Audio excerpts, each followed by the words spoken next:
نحمدہ و نصلی علی رسولہ الکریم اما بعد اعوذ باللہ من الشیطان الرجیم بسم اللہ الرحمن الرحیم. حضرات گرامی، آئیے سب سے پہلے بارگاہ رسالت مآب صلی اللہ تعالیٰ علیہ وسلم میں درود پاک کا نذرانہ پیش کر لیا جائے. بڑی اللہم صلی علی سیدنا مولانا محمد وعلیہ وسلم. صلاۃ و سلام علیک یا رسول اللہ صلی اللہ علیہ وسلم. حضور رفیق ملت جیسا میرے بارے میں گمان رکھتے ہیں، آپ دعا کریں کہ بزرگان دین کے صدقے میں ویسا ہو جاؤں. کیونکہ انسان یہ اپنی کمیوں کو جانتا ہے اور اللہ تعالیٰ ہم سے دین کی خدمت لے لے، ریا سے محفوظ فرما دے.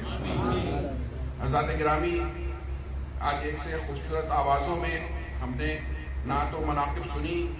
میرا بھی دل ہوا کہ تحت میں جو ہے ایک منقبت پیش کر دی جائے آج کی مناسبت سے، اور مجھے ایسا لگ رہا ہے کہ شاعر نے یعنی کہ میرے اپنے مکرم حضور شرف ملت نے اسی محفل کے لیے اور اسی جگہ کے لیے یہ منقبت جو ہے رقم فرمائی ہے.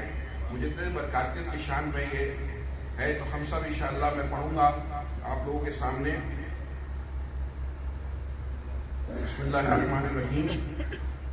فطرت میں ان کے چارہ گری انتہا کی ہے، تاثیر ان کے کوچے میں خاک شفا کی ہے. سبحان اللہ سبحان اللہ. فطرت میں ان کی چارہ گری انتہا کی ہے، تاثیر ان کے کوچے میں خاک شفا کی ہے. دیکھو اڑھا کے نکھتے بغداد لائی ہے، کچھ آج بدلی بدلی سی صورت ہوا کی ہے. ایک نور ہے مجدد برکاتیت کا عرس، یہ روشنی تو شادی قاسم کیا کی ہے.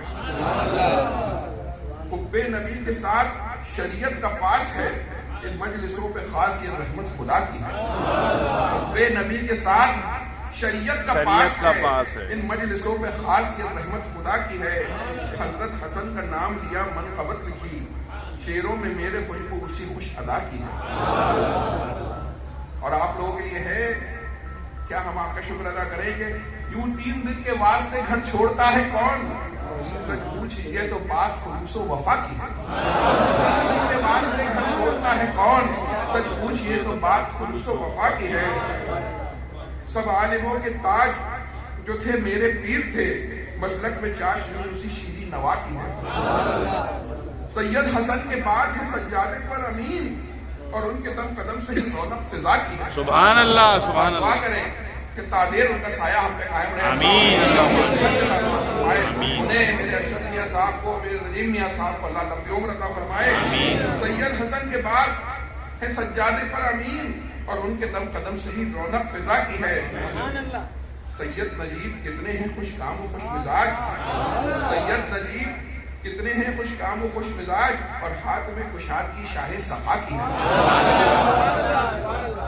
اور ہر سال بڑھتا جاتا ہے اشرف جنون شوق، ہر سال بڑھتا جاتا ہے اشرف جنون شوق، یہ جشن عرس قاسمی رحمت خدا کی ہے. حضرات گرامی، یہ محفل ویسے تو انآفیشل محفل ہے عرس قاسمی برکاتی کی، لیکن جیسا کہ ہمارے بڑے بتاتے ہیں کہ پہلے عرس قاسمی برکاتی ایسا ہی ہوا کرتا تھا. ابھی حضور رفیق ملت بتا رہے تھے کہ کس طریقے سے حضور احسن العلماء جو ہیں یہاں پر جلوہ افروز ہوا کرتے تھے، اور منبر پہ جو ہے اپنے زمانے کے اکابر علماء اکرام و مشائخ اعظام یہاں جلوہ افروز ہوا کرتے تھے. کتنا خوبصورت سما ہوا ہوتا ہوگا جب جو ہے اس زمانے میں سرکار نور جو ہے جلوہ افروز ہوتے ہوں گے، اور اعلیٰ حضرت جلوہ افروز ہوتے ہوں گے. اس کے بعد جو ہے اور حضور صاحب عرس جلوہ افروز ہوا ہوتے ہوں گے، حضور تاج العلماء ہوتے ہوں گے. اس کے بعد حضور سید العلماء ہوتے ہوں گے، احسن العلماء ہوتے ہوں گے، حضور مفتی اعظم ہند ہوتے ہوں گے، نائب مفتی اعظم ہند ہوتے ہوں گے، صوفی نظام الدین صاحب ہوتے ہوں گے، بحر العلوم ہوتے ہوئے ہوں گے، اور بڑے بڑے علماء اکرام یہاں ہوتے ہوں گے، اور بڑے بڑے نعت خواں جو ہیں نعتیں سناتے ہوں گے، اور سب اس خوبصورت درگاہ میں بیٹھے ہوتے ہوں گے. حضرات گرامی، اس عرس کی ہر محفل کی اپنی ایک الگ بات ہے. کل جو جمعے کی محفل ہوگی وہ سمجھ لیجیے جیسے کسی اسکول میں اسمبلی ہوا کرتی ہے. سب لوگ صبح جو آ جائیں گے ایک اسمبلی کی طرف ہو جائیں گے، اور اس میں عرس کی اوپننگ کی محفل ہو جائے گی. رات کی جو محفل ہوا کرتی ہے اس کو خاص نسبت ہے، قرآن پاک سے خاص نسبت ہے، قرآن پاک کی تلاوت اور تجوید سے خاص نسبت ہے، اور ہم جو ہے اپنی کتاب مقدس سے جو ہے اپنے رشتے کو مضبوط کرتے ہیں، قرآن کی آیتوں کو خوبصورت آواز میں سنتے ہیں، اور جو ہے ہمارے قرآن اعظام جو ہیں ان کو جانچا کرتے ہیں، اور مستقبل کے ہونے والے بہترین قرآ جو ہیں اس اسٹیج ممبر پہ آیا کرتے ہیں اور اپنے فن کا مظاہرہ کرتے ہیں۔ یہ جو محفل ہے وہ اسی نسبت سے ہوتی ہے کہ ہم خدمتیں جو ہے قرآن کر سکیں اور یہ فن کو زندہ رکھا جا سکے اور اسے سنوارا جا سکے۔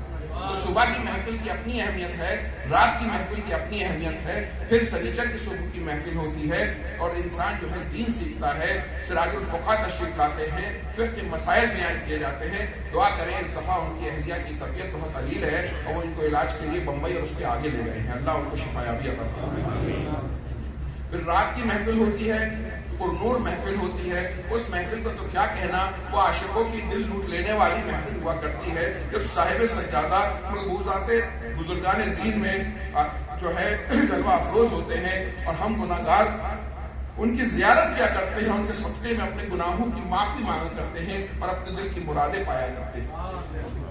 پھر صبح کی وہ فائنل محفل ہوتی ہے جب ہندوستان کے عظیم مشائخ اور علماء کرام اس محفل کی اپنی ہی ایک علمی وقار ہوا کرتا ہے، اس میں موجود ہوا کرتے ہیں اور صاحب سجادہ ہمارے لیے دعا کیا کرتے ہیں، ہماری نم آنکھیں جو ہیں ان کی دعاؤں پہ آمین کہتی ہیں، اور پھر ہم رسول پاک صلی اللہ تعالیٰ علیہ وسلم کے منہ مبارک کا، حضرت علی کے منہ مبارک کا، حضرت حسنین کے منہ مبارک، غوث پاک کے مبارک، اپنے آقا کے قدم شریف اور بزرگوں کے جو ہے تبرکات کی زیارت کیا کرتے ہیں۔ ہر محفل کی اپنی اپنی اہمیت ہوا کرتی ہے اور ان سب محفلوں کی اہمیت تو ہے ہی، اس محفل کی بھی ایک خاص اہمیت ہوا کرتی ہے۔ یہ جو محفل ہے، آپ اگر میں کوئی بات جھوٹ بولوں تو آپ مجھے پکڑ لیجیے گا، آپ یقین مانیے کہ ایسی پرنور محفل ہے کہ اس جیسی محفل کا کیا کہنا۔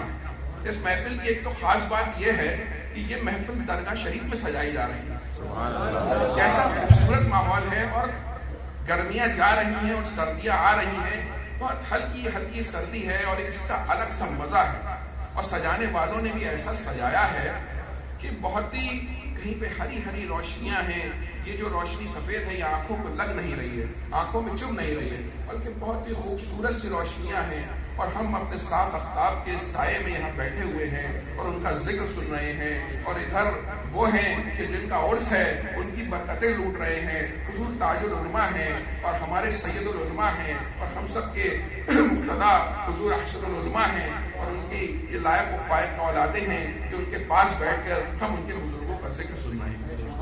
اس محفل میں جو میں محسوس کرتا ہوں، اس محفل میں ہمارے پرانے پیر بھائی سب سے پہلے آ جایا کرتے ہیں، جو عرس کا مزہ لوٹنے کے لیے اپنے مشائخ کے ساتھ زیادہ وقت بتانے کے لیے آ جاتے ہیں۔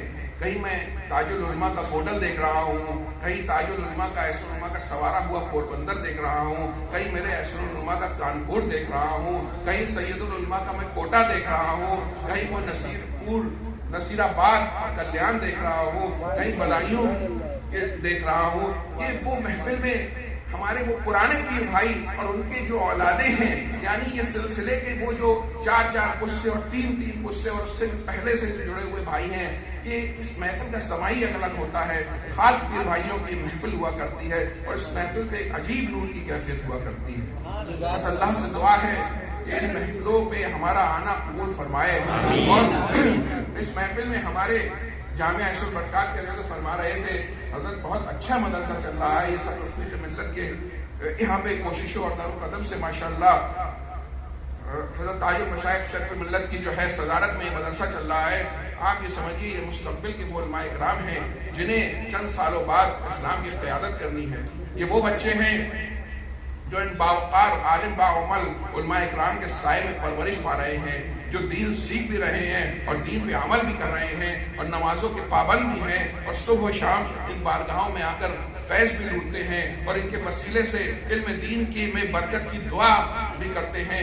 آپ سب یہ دعا کریں، ابھی ہمارے جو بچوں نے نعت پڑھی، آپ یقین مانیے بہترین سے بہترین آواز میں نعت پڑھی جا رہی ہے شریعت کی پابندی کے ساتھ، اور ایک ایک بچہ ایسی تقریر کر رہا ہے کہ بڑے بڑے جلسوں میں مشہور مقرر کی تقریر میں وہ بات نہیں ہوتی ہے جو یہاں کے ایک ثالثہ کے طالب علم کی بات میں ہے۔ آپ ان کے حق میں دعا کریں کہ حق کے دائی بنے، اسلام کے خادم بنے، اسلام کو اپنے لیے استعمال کرنے والا نہ بنے بلکہ اسلام کی خدمت کرنے والے بنے، اسلام کی حفاظت کرنے والے بنے، بزرگان دین کے مشن کی حفاظت کرنے والے بنے۔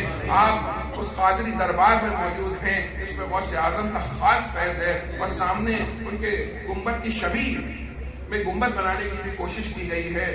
ادھر مدرسہ ہے، ادھر خانقاہ ہے، اور ادھر درگاہ شریف ہے۔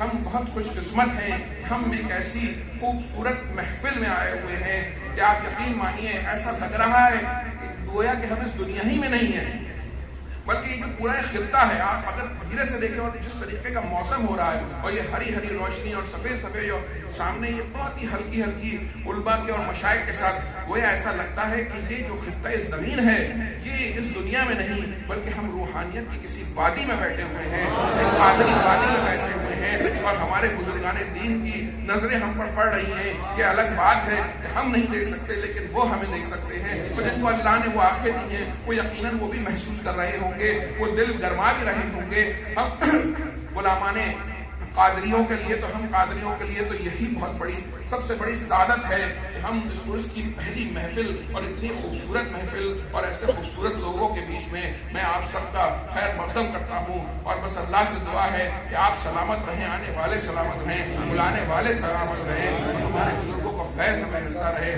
ہمارے گناہوں کی معافیاں ہوتی رہیں، ہماری مغفرت کا سامان ہوتا رہے، ہم شریعت کی پابندی کرتے رہیں۔ کچھ کہنے میں اور اگر سننے میں غلطی ہوئی اللہ مجھے معاف فرمائے۔ یقین مانیے یہ دل کی باتیں تھیں جو اچانک ذہن میں آ گئی اور میں نے جو ہے اپنے بھائیوں سے شیئر کیا۔ اگر آپ لوگ بھی سوچیں گے تو یہ تمام باتیں اپنی جگہ پر بالکل صحیح ہیں۔ استغفر اللہ ربی من کل ذنب و اتوب الیہ۔ السلام علیکم ورحمۃ اللہ وبرکاتہ۔